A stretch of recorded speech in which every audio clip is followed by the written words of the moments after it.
This is Andy Gutierrez from StarWars.com, and you are listening to Coffee with Kenobi with Dan Z. This is the podcast you're looking for. This is Vanessa Marshall, Harrison Dula from Star Wars Rebels, and you're listening to Coffee with Kenobi. Joining us today on this bonus episode of Coffee with Kenobi are two regulars to Coffee with Kenobi. You know them from many different podcasts.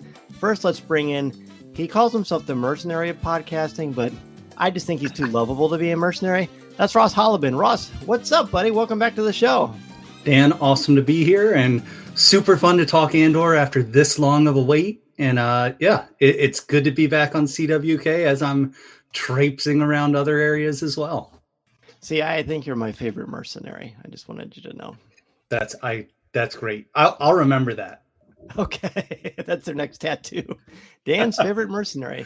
Also joining us is the creator and founder of the Colby Cast, your friend and mine, Colby Mead.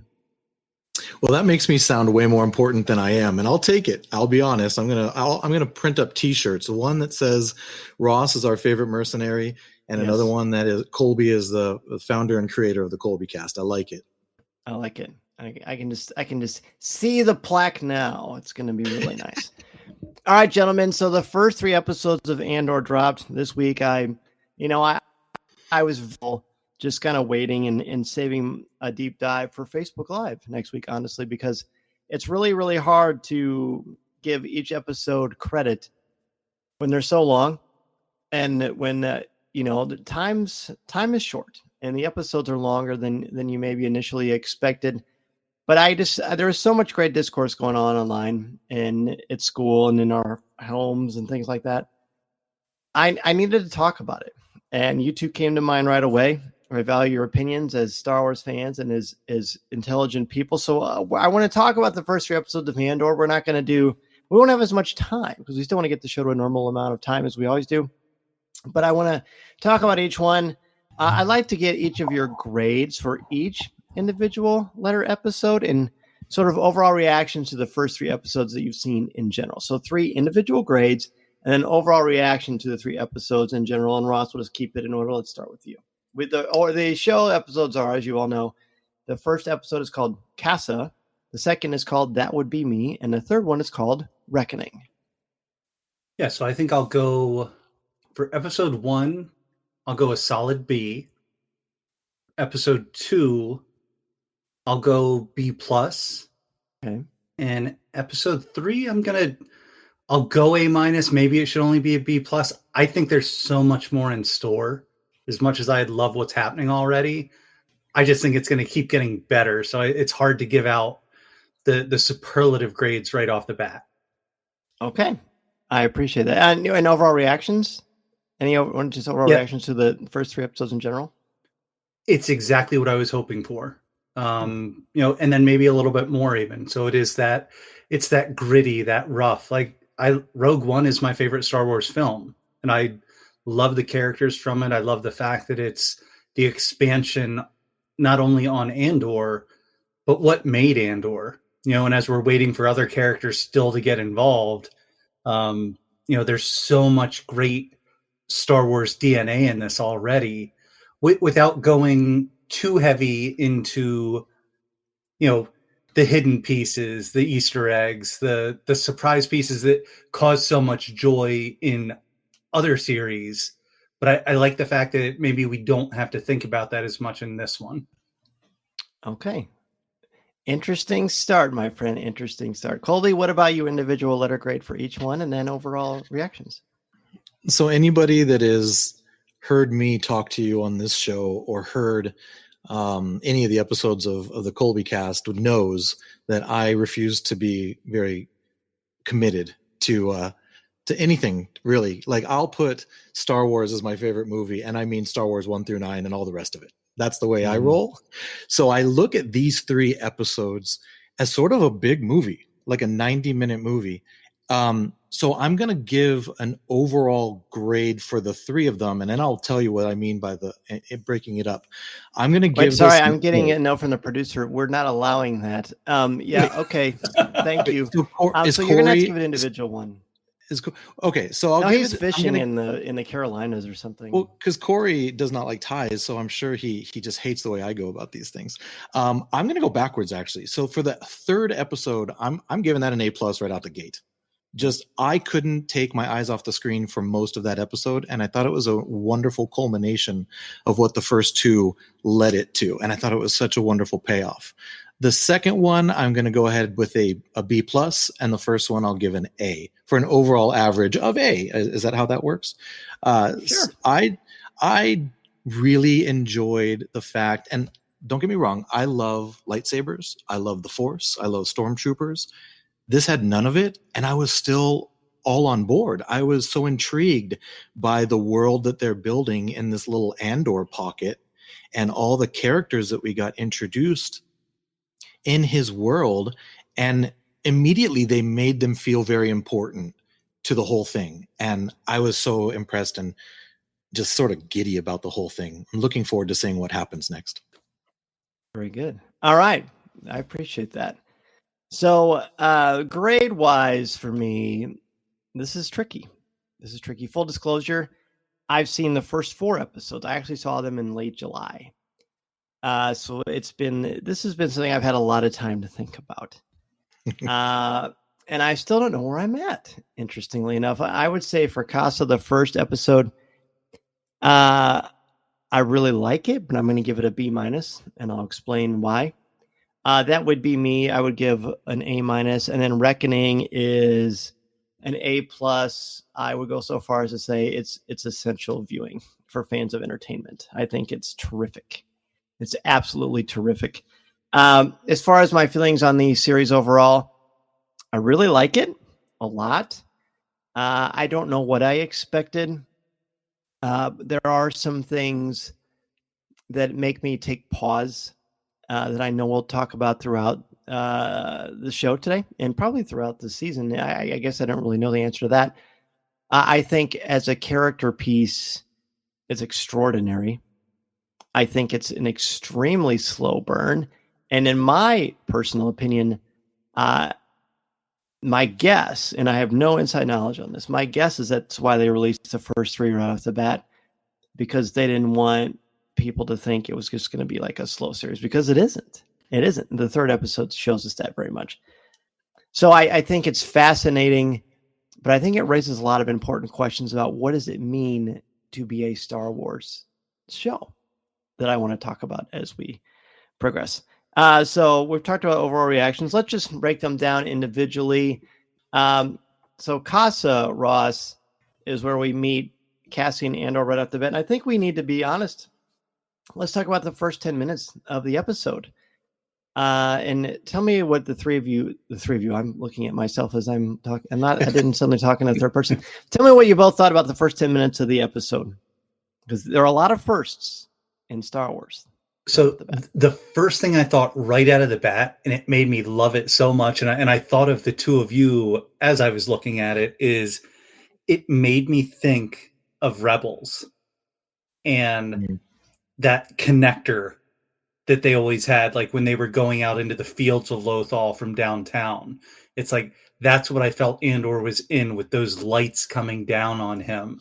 And it's just like, oh, we're heading into the tougher area for him. So immediately getting that feel, like there was that, there was, and I think I've seen and heard this other places as well, a little bit of that Blade Runner feel as well. So just right off the bat, that whole, hey, this is going to get seedy really quick. And as we went to the red light district of Morlana 1, all of a sudden it was just like, oh, okay, they're not pulling punches. We're getting right into this right now. Colby, anything for you about the first 10 minutes? I'm going to back up even before that and say that I was struck with just the logo reveal. I was wondering what we were looking at, right? I thought it was so well done, and the design of it was so beautiful. So we're just looking at stars and a planet, or the profile of a planet, really. And you start seeing these lines, and I was confused as to, wait a minute, what are we looking at? Are these ships? is this, what are these asteroids? Is this an asteroid field? What are we looking at? And then next thing you know, you start seeing the logo reveal itself. And number one, it's a beautiful looking logo. And I just loved how they sort of gripped you from the beginning, grabbed you from the beginning, and you got to just sort of wonder, what are we looking at? Oh, it says Andor. The first thought I had though, when the story started, was, are we on Corellia? Because I just had Solo flashbacks to the long bridge with the light structures. So, but then they gave us the name of the planet. And I said, okay, well, it's not Corellia. And as you guys said, once he gets to the brothel, they're telling you right off the bat, this is not like any Star Wars we've seen so far. So prepare yourselves, because it was pretty clear where he was and what kind of business goes on in that place. And I thought it was quite striking and very interesting in my opinion. Interesting. So when I watched the beginning of this, I noticed right away they're in a brothel, and I'm like, huh. And then we know that Cassian Andor, at the beginning of Rogue One, we know that he does have a proclivity. I don't know if proclivity is a fair word, but he's not afraid to use fatal, force, for lack of a better term. And he has these two that are coming after him, the very seedy characters naturally. And then he point blank blasts one of the guys in the face, who's already essentially surrendered, because he doesn't seem to really know what to do. Is this the first life he's taken? I don't know. Not sure. Probably not, but it's really, really hard to say. Really hard to say. But the way that this is shot, and this thing is direct, this all is directed and shot so beautifully. I mean, you're talking about people at the very, very top of their game. But it's a point blank assassination shot to the face. And so I think the first thing that goes through my mind is, well, I'm not showing Mason this. Yeah. What's going on here? So that is where that's why I give it a lower grade, because look, I understand that stories modify and they expand, but I think if we're being truly honest with ourselves, Star Wars has not been the pioneer about that. And when they have, sometimes there's a lot of pushback, like in The Last Jedi, for example, which I think is still the best made of all the Star Wars movies. I think it's just the most well constructed, but it also takes the most risks with story. But still, there's a parameter, there's a time frame. I've had plenty of people that I've talked with and texted with who are really big Star Wars fans and, high in certain levels of their field, who've said, yeah, this isn't for me. And I only made it through the first 10 minutes. And what I told them was, I think you need to watch what's out there and give it a chance, because, as I've said for a long time, I don't judge anything based on one episode or one chapter. You got to get the whole piece. I mean, and if it really puts you off or turns you off, sure, I understand that. So this tells me, yes, this is a different story. As an adult, does it bother me? I mean, I've watched Sopranos, I've watched Dexter, I've watched a lot of stuff. I mean, that kind of stuff, good, bad, or indifferent, I can roll with that because I understand the context of what's going on and within the parameters of a fictional story in a fictional universe. But that gives me pause, gentlemen. I mean, you've read my review, most likely. I recommend it very highly. I think it's extraordinary. But I would be really disingenuous if I didn't say there's a part of me that's really feels a little bit sad that Star Wars is no longer made for 12-year-olds, as George Lucas said at Star Wars Celebration Orlando in 2017. So I had to get that off my chest. Yeah, and I think that is completely there, and that if anything, I like that they did it right off the bat, so you're prepared for what's coming this entire series, where it's just like, hey, we're going to take you to the depth of everything right off the bat. Like, I don't know that they can show much more than they've shown at this point, so that any viewer is aware of where this is going. And, that was kind of I don't even think it was smoke signals. They flat out said this is going to be a different Star Wars, and this is going to be very real. So I applaud Disney and Lucasfilm for taking the chance on this, because it's something that I'm going to enjoy the same way that I enjoy Daredevil on Netflix and, everything in Hell's Kitchen with Marvel. Having that gritty side, even your heroes aren't necessarily the heroes of a Disney story. Right. And I again totally on board with that. But do I need that in my Star Wars? Do I need the Game of Thronesification of Star Wars? And one of the things I like about Star Wars is the family dynamic. And I don't want to rewrite the whole thing. We got a lot of stuff to talk about, but that's the thing that gives me, as I said, gives me pause. You know, as again, as an adult viewer, yes. But one of the things I love about this is watching with my kids. Right. And with my little guy, we won't be watching this together for years. And that bums me out a little. It is a bummer because I'm coming from the same perspective where I got to enjoy so much of Star Wars with my kids. Now my kids are 20 and 22, so I don't have that same thing hanging over me, Dan, as you're explaining, but I understand where you're coming from. I would have a lot of hesitation to have sat down and watched this with my kids when they were younger. And to that point, you know, it's like a watcher beware, right? So as long as they're not painting it to be one thing and then it's not that thing, I think that would be a big problem. But they have let us, like Ross said, they have let us know that this is a different Star Wars than what we're used to. And we just don't know exactly what that means. Now, knowing who's making this, Tony Gilroy, he's responsible for a lot of the Bourne movies. So you sort of already know what kind of tone we're looking at. And I do think it's important. Now, it doesn't all have to be this, so don't misunderstand what I'm going to say. All of Star Wars should not be what we're watching with Andor. It shouldn't be.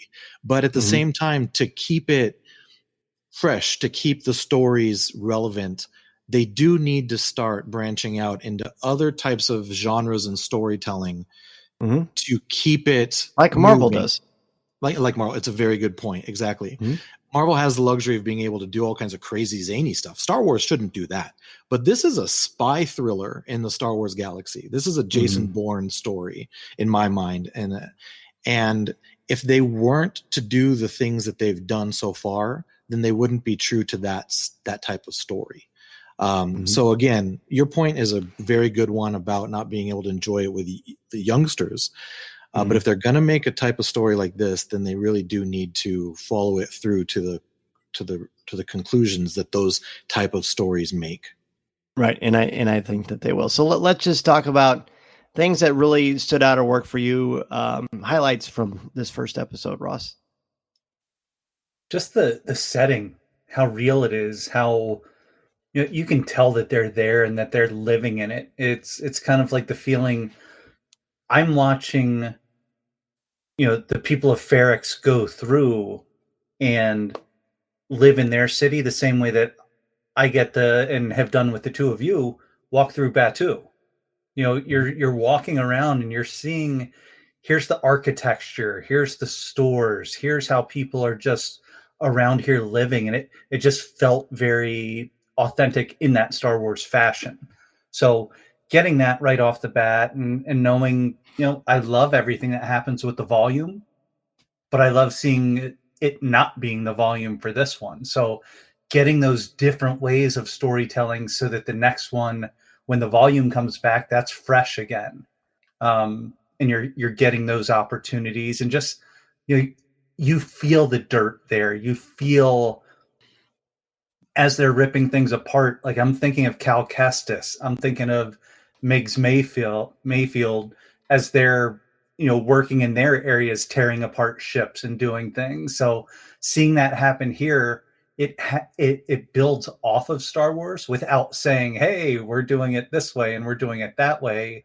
Here's how some of the tougher places have to survive. And this is throughout the galaxy. Colby, are there certain characters or sequences? I mean, because the first episode and the second really too are very talky. Very, very much. Yeah. Which I like. I like that aspect of it a lot. And again, don't get me wrong. I love these. Believe me, when I watch them, I was very glued in, and I didn't want anybody to interrupt my 3 hours of watching this thing. I thought it was such an interesting choice not to include translations of the children talking on Kenari. I was first confused by it, thought my Disney Plus was glitching. I even sent a text to Ross and said, Ross, you've seen episode 1, right? Because I didn't want to ask a question he hadn't seen yet. And in the meantime, waiting for his response, I'm Googling it. Like I paused the dang show and I'm like, do I need to do something to my Disney Plus because there's no words and they're not, as Star Wars fans, we get caught up on words. We want to know what these words are. You want to say going somewhere solo on the bottom? Exactly. But the more I watched it, and then as it continued through the third episode, I really sat back and realized we did not need words in those scenes. We knew exactly what was happening. And it's a tribute to their performances as performers, as actors, and the direction. It was just really brilliant. And I think it's important. I think it's part of the tone they're trying to set, and they're playing into the themes that they're creating for the show by not telling us what those kids are saying. And that was something that really stood out to me in that first episode. And the other thing that stood out was how they're using a corporation as the main threat and an extension of the Empire, really. And the character that we meet, Cyril Karn, who is just so gung-ho about finding out what happened to these two employees or coworkers, really. And he's put in his place by his older superior saying, no, I don't have time for this. We don't want to get on the Empire's radar. Leave it alone. I thought it was interesting that it's a younger character that's so it's almost like he's indoctrinated by the Empire, and the older character who remembers life before it telling him, leave this alone. We don't want this kind of heat. So just move on. So those were seeds that were planted in the first episode that I really enjoyed. I really like the individual characters. I mean, of course, Cassian Andor is interesting because he's just very unique in the world of Star Wars. I think more so than, the only other roguish type character we had before this really of note was Han, but Han wasn't like this, right? Han's got some challenges and some demons, but nothing like what Cassian does.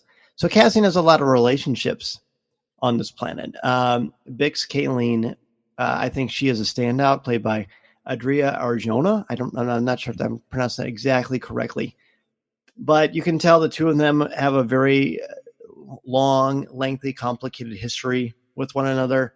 You can tell that whatever has happened between the two of them, she's over it and she's over him. But yet there's some sort of a mutual begrudging respect there. I don't know if I want to say admiration.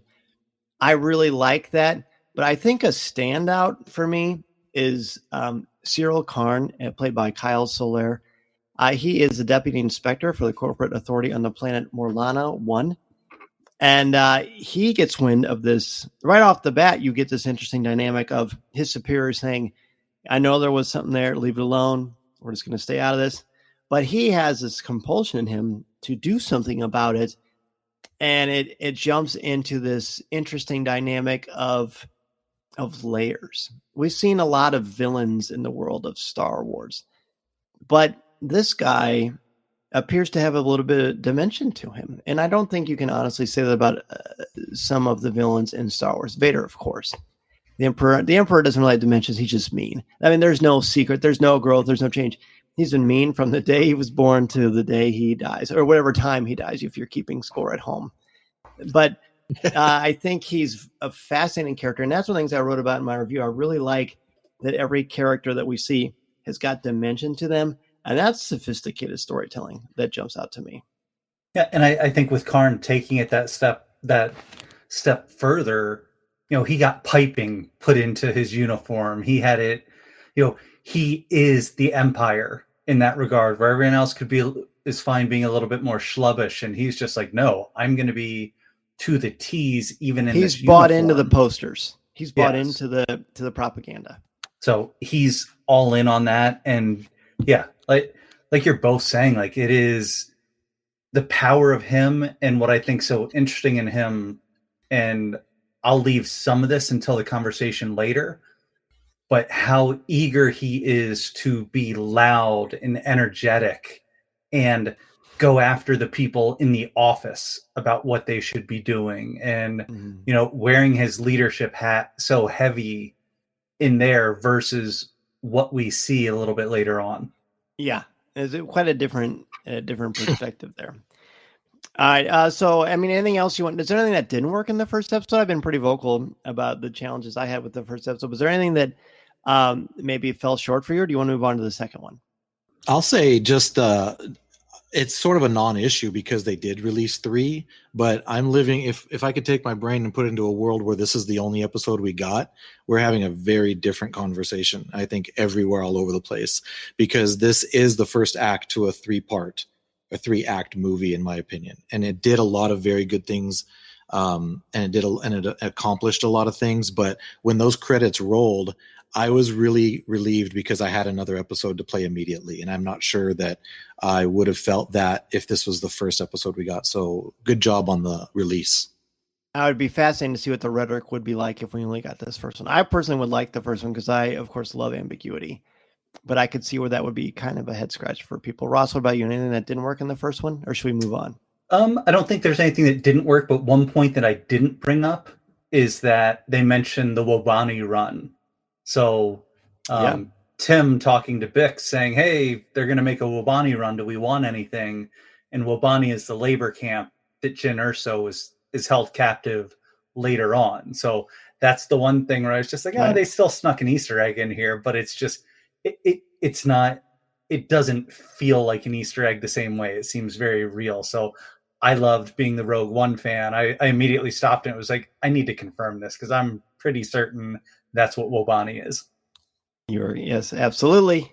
Absolutely. And I like that. I know there's been a little bit of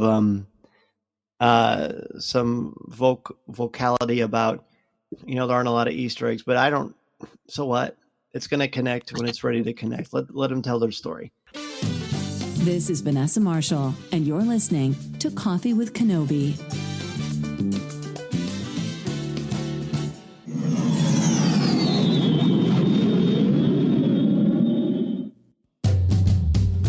All right, let's go on to the second episode then. This is called That Would Be Me.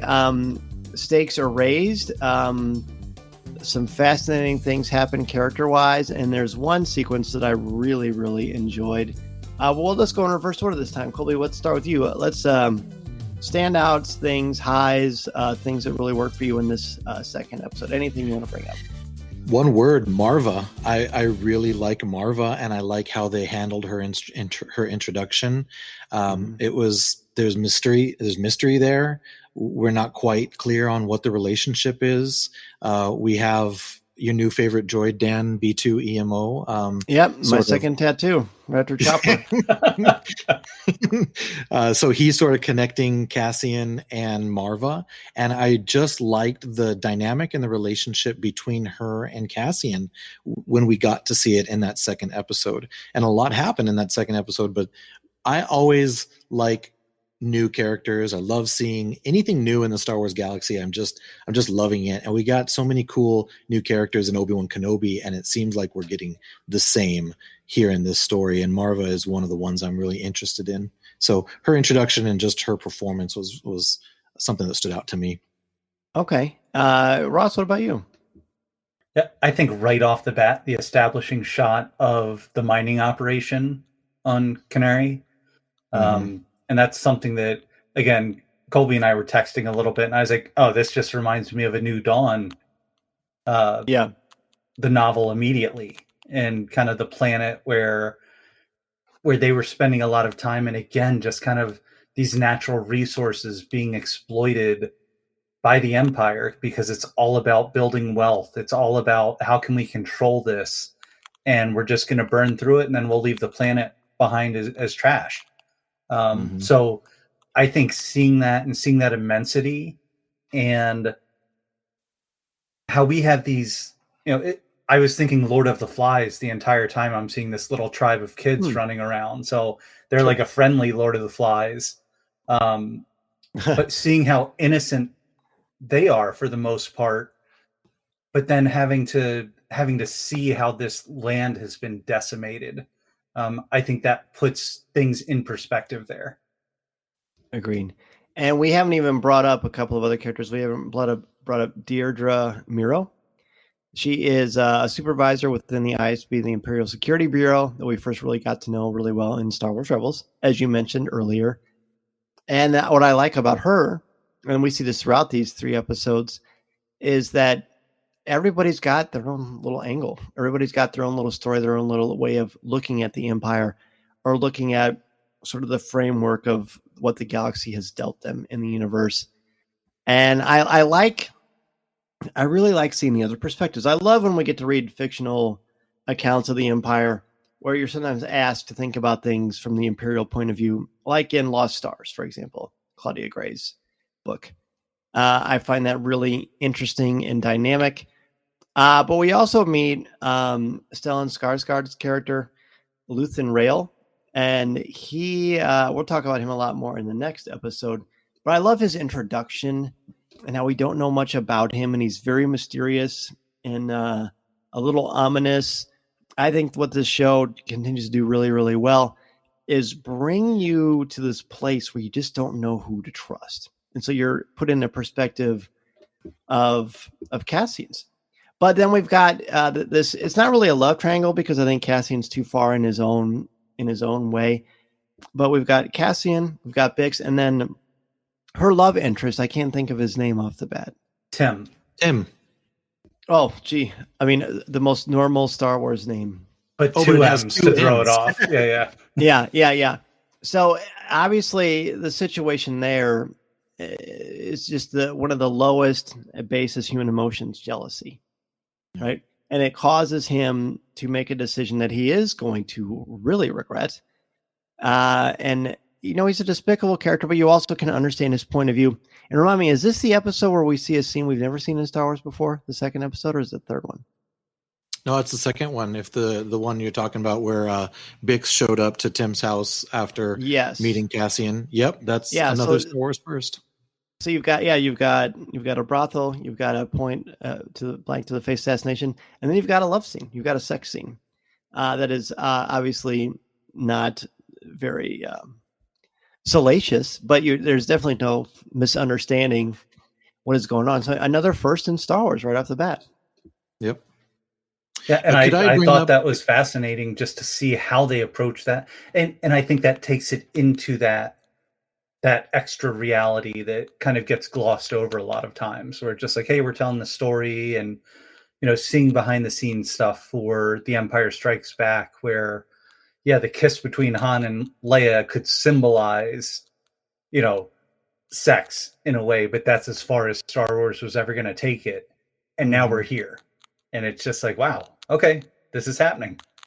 I just imagine sitting next to, say, for example, Mason, if you're going to watch this with him, and there's going to be questions, right? Yeah, if exactly. Because of that scene where there wouldn't be if that scene wasn't included. So just another example of them showing this mature tone and really getting us inside the lives of daily street level people.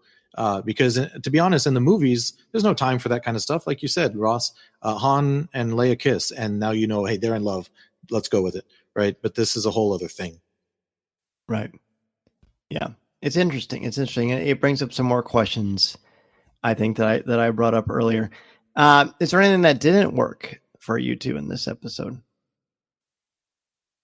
I just wanted to say something. It's not a didn't work scenario for me, but I wanted to talk about Sergeant Linus Mosk. Please do. Yeah. This, I feel like he's a big part. Cosplay him. Yeah. Yes. Oh, he will get cosplayed. Absolutely. Yes. And I'm built more like him, so I like that. Ditto, Ross. We can go twinsies.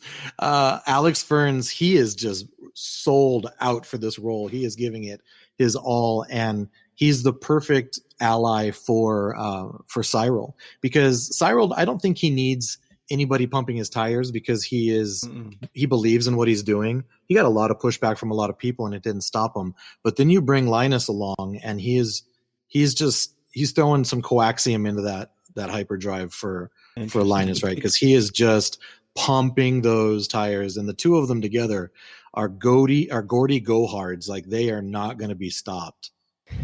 There's a hockey reference. Yes, sir.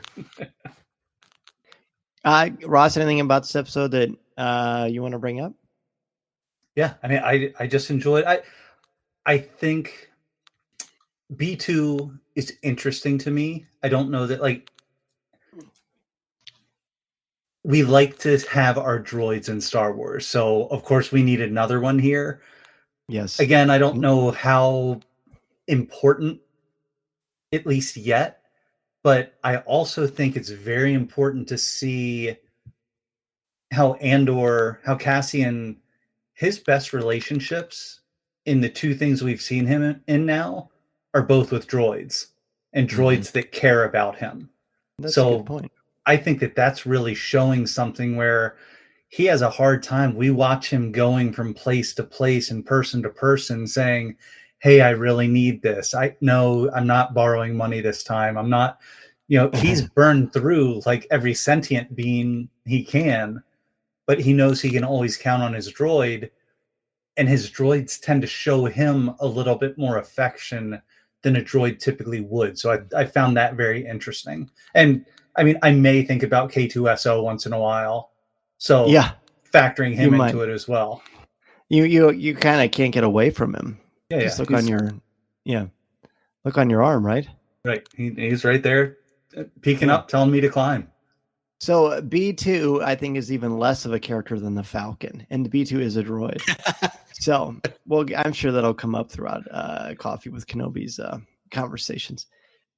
Interesting. So, okay, yeah, I know we're flying through this really quickly, but I really want to get to the third episode, which is called Reckoning. Reckoning, to me, is an absolute slam dunk of an episode, beautifully paced, beautifully executed, and with a really key inciting incident that changes the progression of Cassian Andor's life.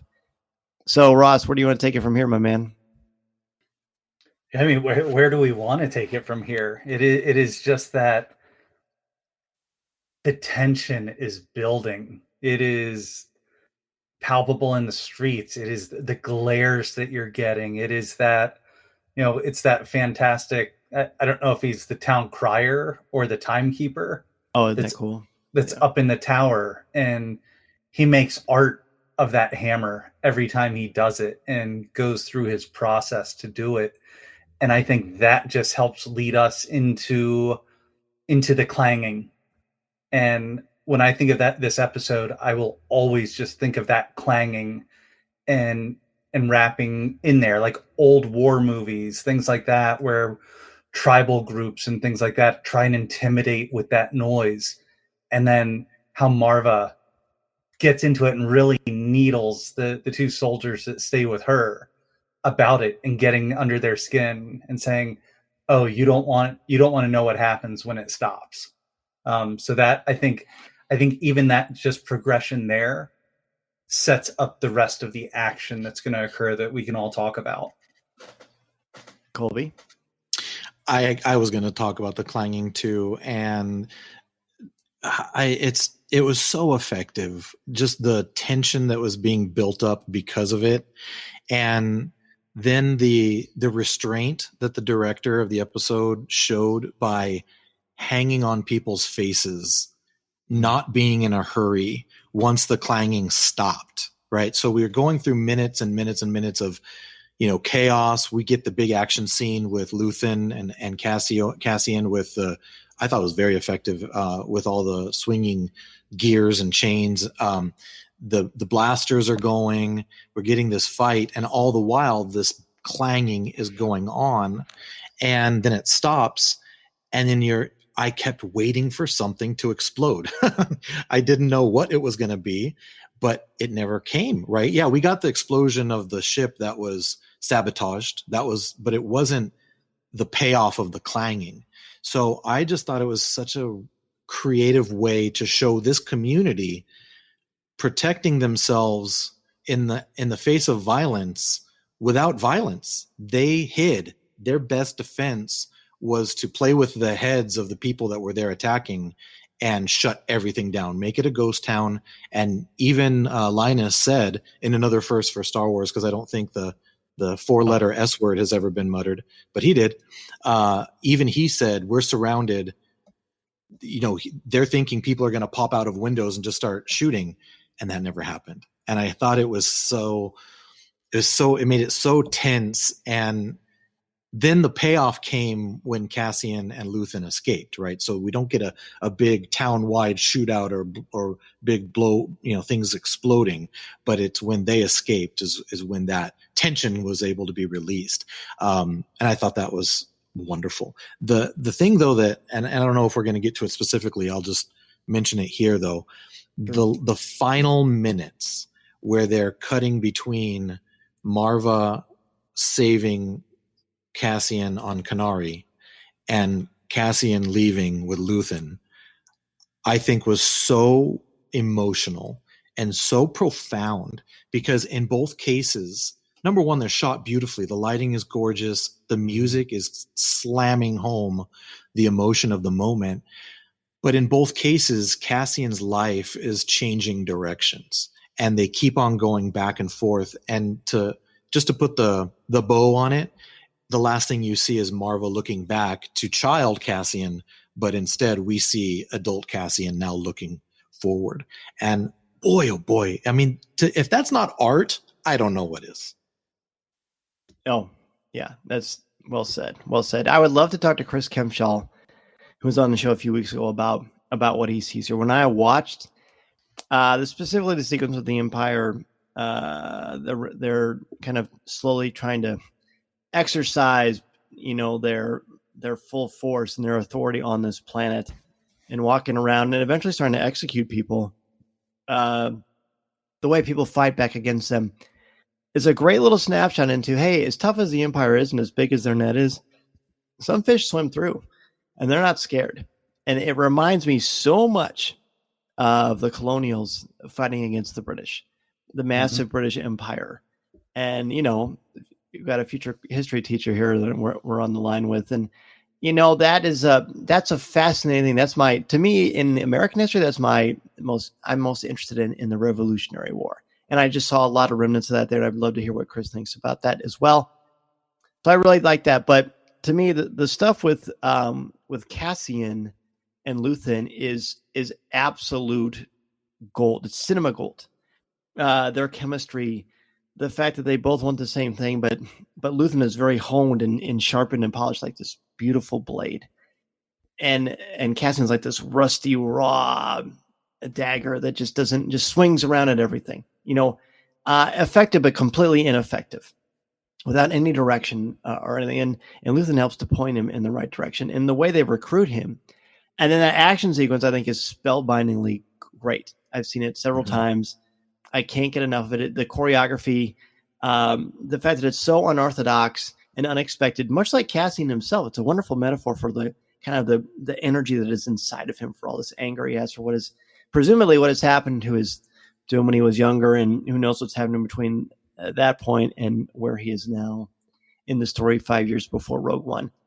And then he's like, you don't want to keep spitting their food and showing up, but do you actually want to do something about it? Do you actually want to do something about it? I think it's perfection. I love, as soon as Stellan Skarsgård shows up, I think the show hits heights, narrative heights. And whenever you hear Diego Luna talk about Stellan Skarsgård, you can tell he's very much feeling that same way, that this man elevated all of us. And boy, it's just like, it's a showcase. I fully expect him to get an Emmy nomination for the show. Just wait, gentlemen, until you see the next episode.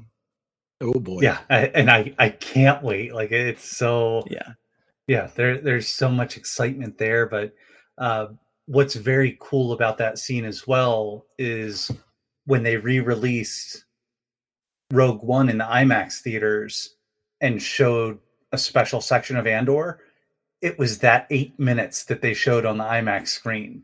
So I got to see that ahead of time, not knowing where it fit in anywhere. Not that it was going to be in the first 3 episodes, whatever it was going to be, but just seeing, and it was like a video game sequence as well. Like, I'm imagining like, oh, okay, so whenever this video game comes out, you're going to need to avoid these things coming down from the ceiling as you're avoiding getting shot. But just the rules that start being put in place by Luthen, and he's explaining rule 1, don't carry anything that you can't control. So has to get rid of the comm. Rule 2, figure out your exit before you even come in. And it's just like, he's proving all this value and this knowledge that you both alluded to, but he's proving it step by step as a teacher and you're taking this kind of, with all three of us involved here, you're kind of taking this Right.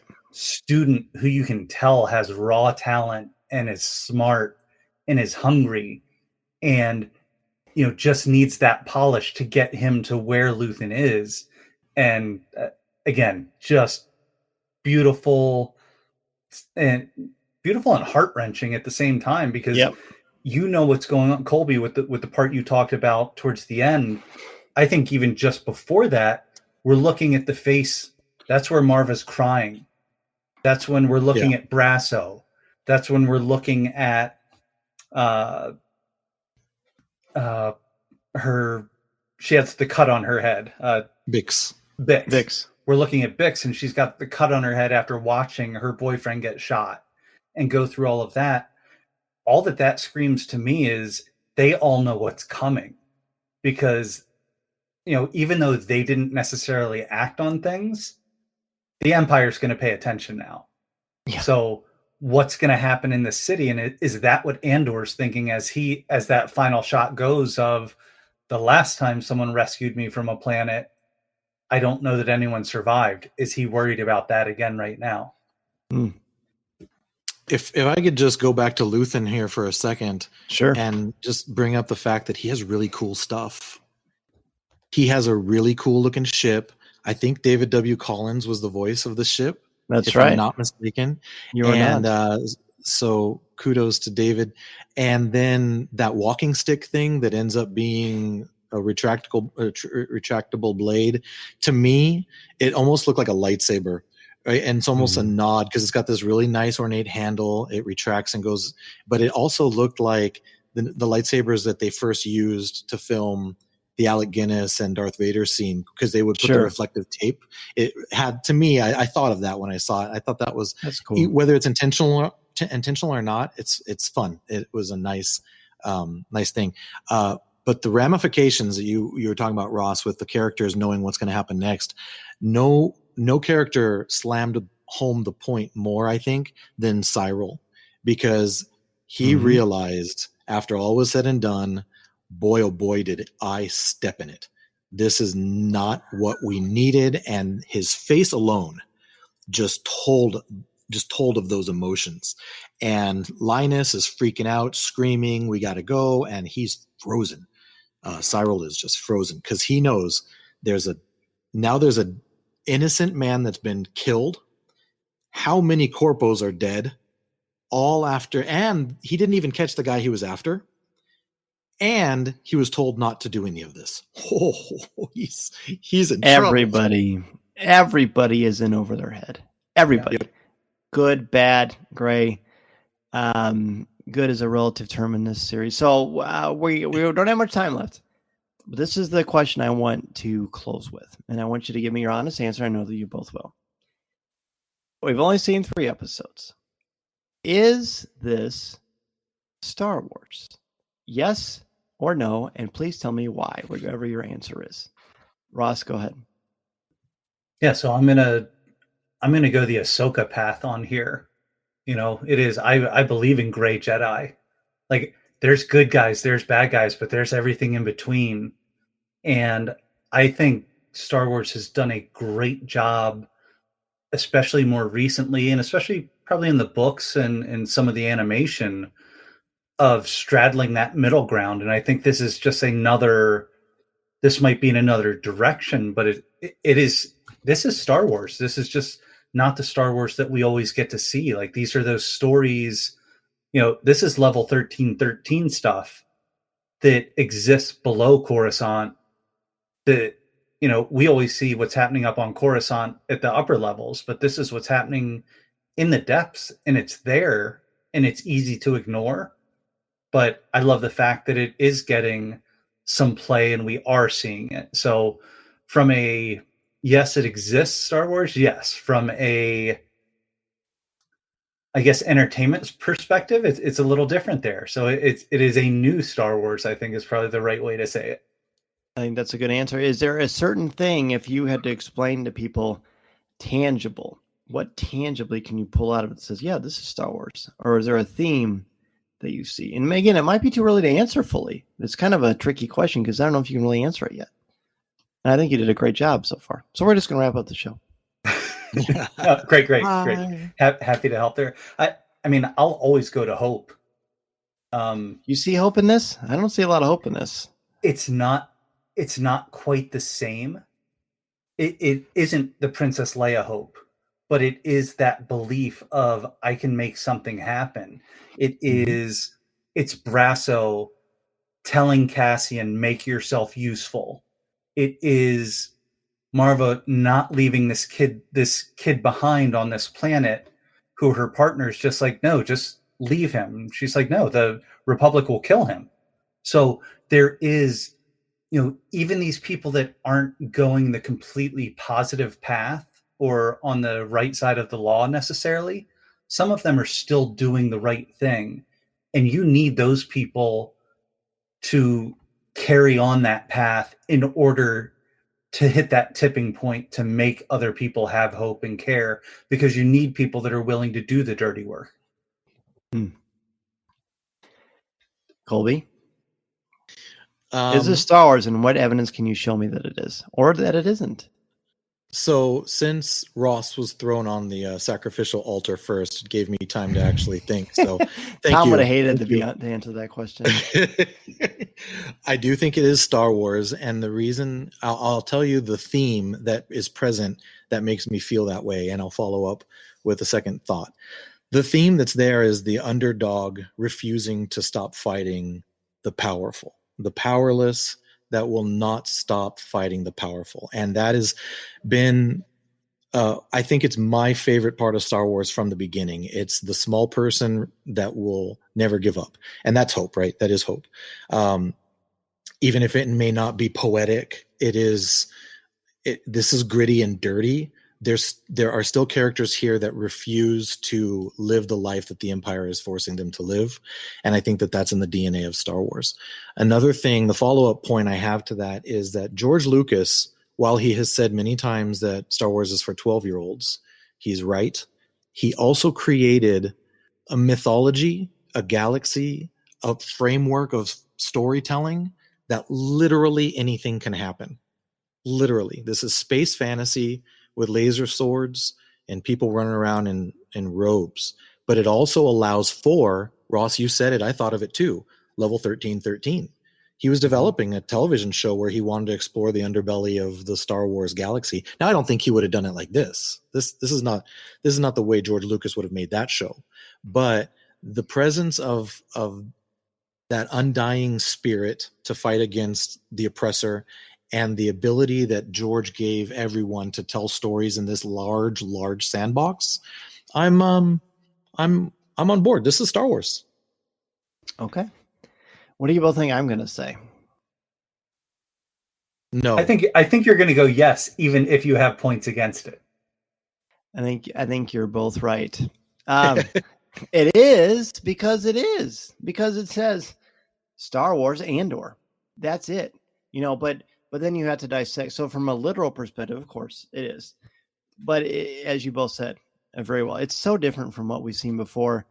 And being as big a fan of the Marvel Cinematic Universe as I am, there are different styles, there are different tones, there are different themes, there are different audiences for these shows. What was made for Ms. Marvel, that was in the same audience as Moon Knight directly, 1-to-1. Or She-Hulk, or anything. Or you mentioned Daredevil. For the Netflix Daredevil. The challenge for me, again, I have to wear two hats in this. I have to wear it as an adult, as a teacher, as a podcaster, and a creator, or whatever the heck I am. Online bozo is probably the best term. But then as a dad. So from a father perspective, I mean, yeah, it still is, but I don't need language and brothels and assassinations. Like, I go to Star Wars as an escape from yucky, from that kind of stuff. So from that point of view, from that certain point of view, that part is not working for me, but it doesn't mean it isn't Star Wars, because Star Wars should be allowed to grow and change. Now, is it the Star Wars I'm used to or my favorite Star Wars? No, it isn't. But I've only seen a couple of episodes. Talk to me about it in December when we've seen the entire first season, you know? And we've had the discourse, we've had the dialogue with, you know, our good friends like Colby and Ross, where we can really break it down and think about it. So yeah, I think it is, but it's a different, unique kind. And I love the breath of fresh air that it is, but I reserve the right to keep the caution flag out, because I think, while I do expect to really enjoy the series and I will be very much glued to every episode that comes out, there are some things that make me pause a little bit. But I'm not sad about that. I don't lament that. There's plenty of stuff that I enjoy about it. There's plenty of Star Wars that I enjoy. So, you know, I hope that people will understand that it's okay to not be okay, and it's okay to love it. As a critic, I'm just not on the hyperbole train of this is the best Star Wars that I've ever seen, because for me, I just haven't seen enough of that to warrant that, if that makes sense. Yeah, I mean, this is still early. Plus, we all know how incredible Rebels is, so that's exactly going to be hard to knock off the shelf there. That one isn't coming off my shelf, I don't think. All right, so Ross, Colby, thank you both so much. Ross, please let everybody know where they can find you online and where they can find your wonderful writing on Fantha Tracks. Yeah, so I'm a contributor for Fantha Tracks, so check them out online and on social media. And I'm at Ross Hollebon on Twitter and Popstar Indie on Instagram. And Colby, tell us about the amazing Colby Cast and where they can find you. Well, yeah, on Twitter, if you want to check out my personal Twitter account, it's at crosschecked3. Yes, it's a hockey term, the number 3, as well as Instagram at crosscheck3. If you want to check out the Colby Cast, it's also at the Colby Cast on Twitter and Instagram. And yeah, check us out. We like to talk about Star Wars is a very big topic, and I like to have my sons on, my 20-year-old, my 22-year-old, love seeing and hearing their perspective on all things. We talk about Marvel, Stranger Things, you know, and you can even find Ross talking about House of the Dragon from time to time. So yeah, we'd love to have anybody come over and check us out. Thanks again, Dan, for having me on. You bet. Thank you both. Listening to Coffee with Kenobi, you are, with Dan Z, the podcast you're looking for. This is... yes.